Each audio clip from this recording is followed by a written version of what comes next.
Hi guys, welcome to Big topic.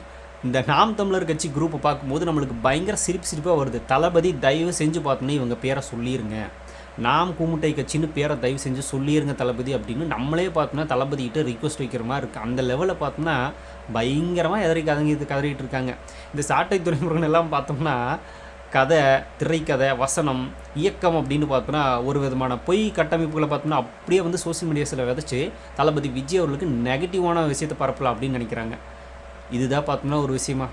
இதை வந்து இந்த நாம் தமிழர் கட்சிக்காரங்க பார்க்குறாங்க அவர் பேசுகிறத. ப்ளஸ் பார்த்தோம்னா நம்ம தளபதி தொண்டர்கள் பார்த்துட்டு ரிப்ளை கொடுக்குறாங்க. அவ்வளோதான், மக்கள்கிட்டலாம் எதுவுமே இது ரீச் ஆகவே இல்லை, ரீச் ஆகவும் செய்யாது. அப்படியே ரீச் ஆனாலும் ஏதாவது பைத்தியக்கார மாதிரி பேசிகிட்டு இருக்கு அப்படின்னு பார்த்தோம்னா அப்படியே தள்ளிவிட்டு போயிடுவாங்க. அந்த லெவலில் பார்த்தோம்னா நேற்று ஒரு வீடியோ ஒன்று பார்த்தேன்.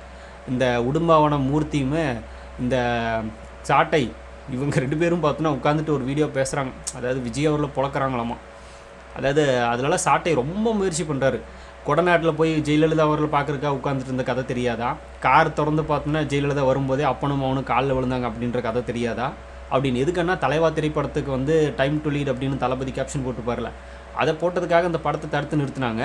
அதை பார்த்தோம்னா எடுக்கிறதுக்காக அந்த படத்தை ரிலீஸ் பண்ணுறதுக்காக என்னென்னலாம் கொடநாட்டில் போய் ஒரு நாள் முழுக்க உட்காந்துருந்தது, அவங்க காலில் விழுந்தது அப்படின்லாம் பேசுகிறாங்க. அப்படி இருக்கிற அவங்க இப்போ வந்து திடீர்னு வந்து ஸ்டாலின் அங்கிள் அப்படின்னு கேட்குற விஜய் அப்போ பார்த்தோம்னா ஒரு பாட்டு ஒன்று வரும், நான் அடித்தா தாங்க மாட்டேன் அப்படின்னு. அந்த பாட்டை பார்த்தோம்னா அந்த அம்மாவுக்கு நேராக பாட வேண்டியதானே அப்படின்னு இந்த குரூப்பு எப்போ ஸ்டாலின் அவர்களுக்கு அப்படியே முட்டு கொடுத்துச்சோ, இந்த மீட்டிங் நடந்துச்சுல, அந்த மீட்டிங் அது அப்பட்டமாக உண்மைதான் அப்படிங்கிறது இந்த விஷயத்து மூலம் நம்மளுக்கு கன்ஃபார்ம் ஆகுது. எதுக்கு இப்போ ஸ்டாலின் அவர்களுக்கு இந்தளவுக்கு முட்டு கொடுக்குறாரு சாட்டை துரைமுருகன்? ஸ்டாலினை பேசினா உனக்கு ஏன் கோவம் வருது? ஸ்டாலின் அவர்கள் அங்கிள் அப்படின்னு கூப்பிட்ற விஜய் ஜெயலலிதாவையாக பேசலாம் அப்படின்னா அதுக்கு என்ன மீனிங்ப்பா? இது இவங்களுக்குன்னு தெரியும். அப்போ தளபதி கட்சி ஆரம்பிக்கல, அவர் ஒரு சாதாரணமாக நடிக்கிறதா அப்படின்றது தெரியும். அப்போ இருக்கிறப்ப அப்படி பேச முடியாது அப்படிங்கிறதும் இவருக்கு தெரியும். தெரிஞ்சும் பார்த்தோம்னா ஸ்டாலின் அவர்கள் பேசுனதுக்கு கோவப்பட்டு இந்த ஒரு வீடியோவை நீ இறக்குற அப்படின்னா அன்றைக்கி நடந்த மீட்டிங்கில் 200 rupees கொத்தடிமையாக மாறினது உண்மையாக இல்லையா அப்படிங்கிறது அந்த இடத்துல நம்மளோட கேள்வி. கன்ஃபார்ம் திமுகவோட கொத்தடிமை தான். இவங்க வந்து அவங்கள கொத்தடிமைன்னு சொல்லிட்டு இருப்பாங்க ஊப்பிகளை. ரியல் கொத்தடிமைகள் இவங்க தான். அவங்களாவது பார்த்தோன்னா அந்த கட்சிக்கு உண்மையாக இருந்தால் அந்த கட்சிக்கு வாக்கு செலுத்தி அந்த கட்சி ஜெயிக்கிறதுக்காக சில விஷயங்களை பண்ணி பார்த்தோன்னா இந்த 200 ரூபா வாங்கி கொத்தடிமைகள் அப்படின்ற பேரை வச்சுருக்காங்கன்னு வச்சுக்கோமே. ஆனால் இவங்க சாப்பாட்டுக்கு அதுக்காக கொத்தடிமையாக மாறின குரூப்பு. இது கொத்தடிமையெல்லாம் தெரியல, அதையும் தாண்டி என்ன வேணால் பேர் வச்சுக்கலாம், அந்த லெவலில் இருக்குது இவங்களோட நிலைப்பாடு. அதாவது இந்த விஷயத்தில் ஜெயலலிதா ஹீரோவா தளபதி ஹீரோவான்னா ரியலாக ஒரிஜினலாக தளபதி தான் ஹீரோ, அதில் எந்த வித மாற்றமும் இல்லை. ஏன் சொல்கிறேன் அப்படின்னா இந்த சாட்டை துரைமுருகன், இந்த நாம் தமிழர் கட்சியில் இருக்கிற ஒரு சில தற்குறிங்க, இன்னும் இந்த திமுகவில் இருக்கிற நபர்கள் எல்லாருக்குமே சேர்த்து தான். என்ன அப்படின்னா தலைவா அப்படிங்கிற தளபதியோட திரைப்படம் 2013 ரிலீஸ் ஆக வேண்டியது. ஸோ அந்த படத்தை ரிலீஸ் பண்ண தடுத்தது யார் அப்படின்னா தமிழ்நாட்டில் ஏடிஎம்கே, அதிமுக, அப்போ இருந்த ஆளுங்கட்சி அதிமுக. ஏன் விடாமல் தடுத்தாங்க அப்படின்னா டைம் டு லீட் அப்படின்னு ஒரு கேப்ஷன் போட்டிருந்ததுக்காக. தலைவா தலைமை ஏற்கவா அப்படின்ற மாதிரி பார்த்தோன்னா அந்த படத்தில் நிறையா பாட்டும் இருந்துச்சு, அந்த வாசகங்கள் எல்லாம் இருந்ததுனால பார்த்தோன்னா இவங்க அந்த படத்தை ரிலீஸ் பண்ண விடலை. எப்போ ரிலீஸ் பண்ண விடலை அப்படின்னா இவங்க ஆளுங்கட்சியாக இருக்கும்போது. ஆளுங்கட்சின்னு என்ன? ஜெயலலிதா அவர்கள் முதலமைச்சர் அப்படிங்கிற ஒரு பதவியில் இருக்கிற அந்த அம்மாவே வந்து ஒரு சாதாரண சினிமா நடிகர் நடித்த ஒரு படத்தை டைம் டு லீட் அப்படின்னு ஒரு சினிமா ரீதியாக ஒரு கேப்ஷனை போட்டதுக்கு பயந்துட்டு அந்த படத்தை ரிலீஸ் பண்ண விடாமல் தடுத்தாங்க அப்படின்னா இதில் யாருக்கு எத்துனா தளபதி தான். அவர் அந்த இடத்துல இதை போடுங்க பார்த்துக்கலாம் அப்படின்னு மாதிரி தான் பார்த்தோன்னா அதை போடவே சொல்லியிருக்காரு. ஆளுங்கட்சியாக இருந்தானே எந்த கட்சியாக இருந்தானே பிரச்சனை வந்தால் பார்த்துக்கலாம் போடுங்க அப்படின்னு தான் தளபதியே சொல்லியிருக்காரு. அந்த டைம் டு லீட் அப்படிங்கிற கேப்ஷனும் போடப்பட்டிருக்கு. படத்தை கொண்டு வந்திருக்காங்க, கரெக்டாக வந்து நிறுத்திட்டாங்க. அவர் தைரியமாக போட்டவர் பெரிய ஆளா, இல்லை வந்து அதை போடக்கூடாதுன்னு தடுத்து இவங்க பெரிய ஆளா? சரி, போடக்கூடாதுன்னு தடுக்கிறாங்கன்னா ஏன்? அவர் வந்து அரசியல் கட்சி ஆரம்பித்து பெரிய அளவில் பார்த்தோன்னா வளர்ந்துருவார், நம்மளுக்கு காப்பு வச்சுருவார் அப்படின்ற ஒரு பயமா? ஏன்னா மக்கள் வந்து ஒரு நடிகருக்கு அதிக அளவில் சப்போர்ட் பண்ணுவாங்க அப்படின்றது ஒரு ஜெயலலிதா நடிகர் அவங்களுக்கு தெரியாதா? எம்ஜிஆர் அவர்களையும் பார்த்தோன்னா தூக்கி வச்ச மக்கள் தெரியாதா? இப்போ தமிழ்நாட்டில் வேறு ட்ரெண்டிங்கில் வந்து தளபதி அப்படிங்கிற ஒரு நேம் தான் இருக்குது. தளபதிக்கு அதிக ரசிகர்கள் வேறு இருக்காங்க. ஒரு நடிகையாக இருந்தால் நம்மளை தான் பார்த்தோன்னா இந்த மக்கள் செலக்ட் பண்ணி இப்போ தேர்தலெல்லாம் ஜெயிக்க வச்சுருக்காங்க. அதே மாதிரி தளபதி விஜயம் ஜெயிக்க வச்சுட்டா என்ன பண்ணுறது? இவர் வேறு அதுக்கேற்ற மாதிரி டைம் டு லீட் அப்படின்னு போடுறாரு. சில விஷயங்களை பார்த்தோன்னா அரசியலுக்கு வர்ற மாதிரி நம்மளுக்கு சொல்கிறாங்களே, இது நம்மளுக்கு ஆபத்து அப்படின்ற ஒரு பயத்தில் இந்த படத்தை தடுத்து நிறுத்தினாங்க ஏடிஎம்கே. அதில் எந்த வித துளி அளவு மாற்றம் இல்லை. அப்போது தளபதி கையை கட்டிட்டு பேசிட்டு இருந்துக்கே பயந்துட்டேன்னு சொன்ன இந்த குரூப்பு ஒரு நடிகனை பார்த்து பயந்துட்டு அந்த கேப்ஷன் எடுத்தால் தான் நீ படத்தை ரிலீஸ் பண்ண முடியும் அப்படின்னு சொல்லி அதை எடுக்க வச்சாங்க அப்படின்னா இவங்களுக்கு எவ்வளோ பயமாக இருந்திருக்குமா அந்த டைமில்? எந்தளவுக்கு ஒரு பயமாக இருந்திருக்கும். இத்தனைக்கும் சொல்லுவாங்க தளபதி பார்த்தோன்னா இந்த கையை கட்டிட்டு மன்னிப்பு எல்லாம் கேட்டார் அப்படின்னு. அவர் அந்த வீடியோவில் மன்னிப்புன்ற வார்த்தையை பேசியிருக்கவே மாட்டார்.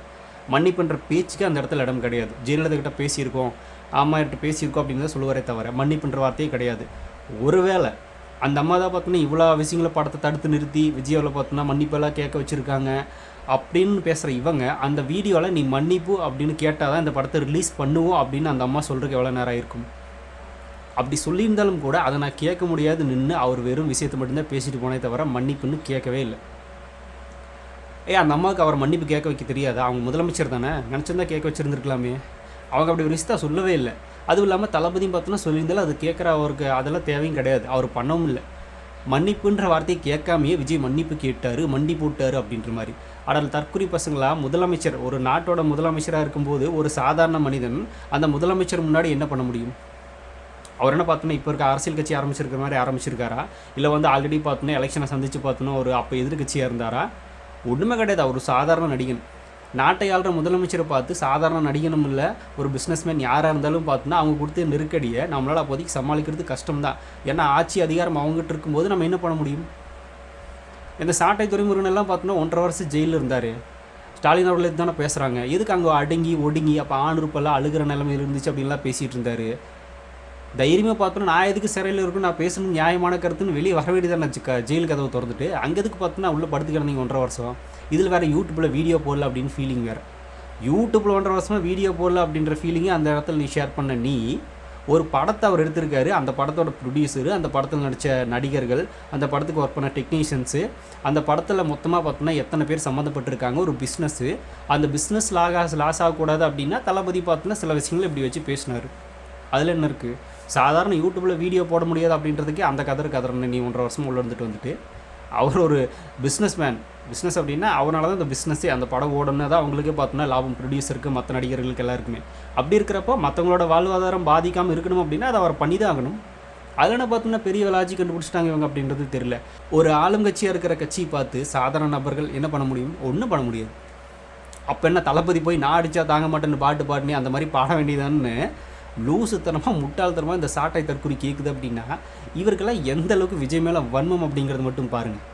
அரசியல் தெளிவாது? அரசியல் தெளிவான்னு கேட்குறேன். உங்கள் அண்ணன் தான் பார்த்தோன்னா ஸ்டேஜ் ஏறி பார்த்தோன்னா பச்சை மாட்டை வச்சு வெளுத்து விட்டுரு அப்படின்னு பேசுகிறாரு.